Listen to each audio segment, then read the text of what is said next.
Mula sa Manila ay bumiyahe si Berna patungo sa liblib na baryo ng San Guillermo. Walang dahilan. Wala siyang kilala roon. Gusto lang talaga niyang magpunta sa isang lugar na malayo sa lahat. Nakita lang niya ang lugar na yun sa internet. At ayon sa nabasa niyang article, ang liblib na baryong yun ay may isang komunidad ng mga aswang. Napabuntong hininga siya habang ini-imagine na kinakain siya ng mga aswang. Sa isip ay mas mabuti na yun kaysa patuloy niyang maramdaman ang pagkawasak ng puso ng magpakasalang best friend niyang si Dino na lihim niyang minamahal. Basta gusto na lang niya na maglaro. Ang totoo, hindi naman talaga siya naniniwala sa mga aswang. Gusto lang niya na magtago sa liblib na lugar na yun. Ang inaasahan na yung darat na sa baryo ay isang payapang komunidad na nakikinabang sa ganda at biyaya ng kapaligiran. Bukod doon ay makasumpong siya ng katahimikan ng loob. Habang binabaybay niya ang lugar, ay napansin niya ang isang lalaki na tila sumusunod sa kanya. Nakasuot ng pambukid ang lalaki ng malingunan niya.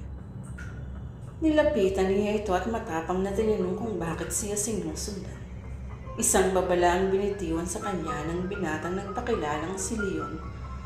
Angit mo pa nganib sa liblib, teritoryo ito ng mga aswang, kaya hindi siya dapat magpunta roon. Natawa ang dalaga.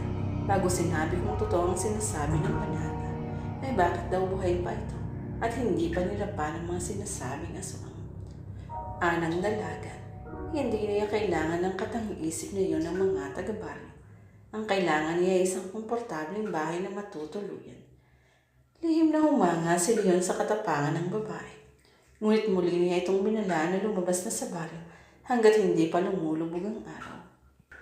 Inis na tinalikuran ni Berna ang binata. Nagpatuloy si Berna sa paglalakad. Hindi na lang niya pinansin ang patuloy na pagsunod ng binata hanggang sa mapansin niyang wala namang kabahayan roon. Paano siya makakahanap ng matutuluyan?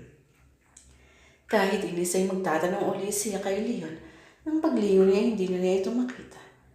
Ipinagpatuloy na lang niya ang paglalakad hanggang sa makita niyang lumulubog ng araw.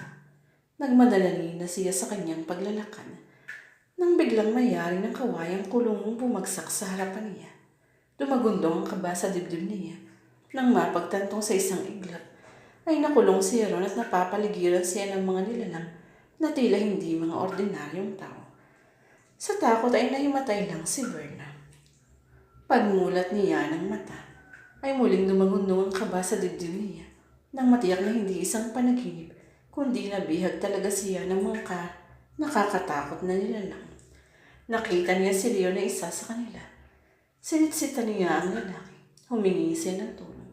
Palihim naman siya nilapitan ng binata at sila niya sana huwag lumikha ng ibig.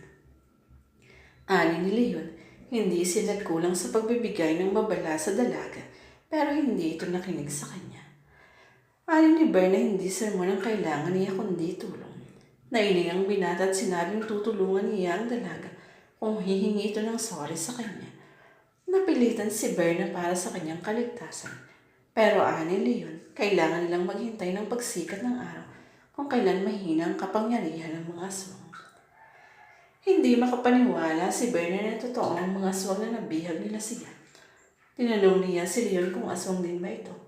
Marahang tumango ang binata. Ay bakit daw siya ililigtas kung aswang din pala? Ayon sa binata, unang kita pa lang niya sa dalaga ay nakaramdam na siya ng tila paglipad ng mga paru-paro sa tiyan niya. Na tila ba may bumubulong sa puso niya na hindi dapat maging biktima ng mga aswang ng dalaga.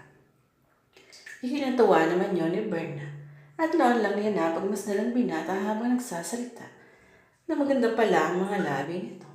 Nangungusap din ang mga mata, matipuno ang dibdib at maayos ang tindig. Isang gwapong aswang kung gano'n. Napansin naman ni Leon na tinitisigan siya ng dalaga, kaya nailang siya at napayuko. Pagsapit ng pagpula ng buwan ay handa ng katayin ng mga aswang kanilang biyang. Pero dahil nainlap sa unang pagkakataon ng aswang na si Leon, kaya tinulungan niya si Berna na makawala sa kulungan habang ang mga kalahi ay wala sa ginagawang ritual. Lakad-takbo sila sa masukal na gubat. Kapag daw nakarating sila sa ilog ay kailangang tumawid doon ng dalaga. Dahil sa kabilang panig niyon, ay mayroon ng mga kabahayan na maaari niyang hinanang tulong. Tumango si Berna. Ngunit bago pa sila makalayo, ay may aswang na nakakita sa kanila. Agad tinawag ang atensyon ng iba pang mga aswang, kaya tinabol sila. Puno ng galit, naglalaway na maabutan sila at mabawi ang kanilang biyak. Napilitan si Leon na labanan ng mga kapwa aswang. May pagtanggol lang ang babaeng nagustuhan niya sa unang pagkikita. Hindi maiwasan na masugatan siya at mahina, pero hindi siya sumuko hanggang hindi sa mapatumbali ang lahat ng mga humahabol. Sa wakas ay naitawid niya sa ilog si Berna, ngunit nanalo na ay ayaw nang humiwalay ng dalaga sa binata. Aalis lang siya kung sasama sa kanya si Leon. Hindi agad nakapagdesisyon ng binata. Ngunit sa huli ay napangsang-ayon niya siya ng dalaga. Dahil lang sumama rito ay siya rin ibinulong ng puso niya. Kaya't dalawa na silang tumakas sa liblib na lugar ng mga aswang. Dahil ang puso ni Berna ay nabihag ng aswang, kaya't namuhay silang bitbit ang lihim na pagiging aswang ni Leon.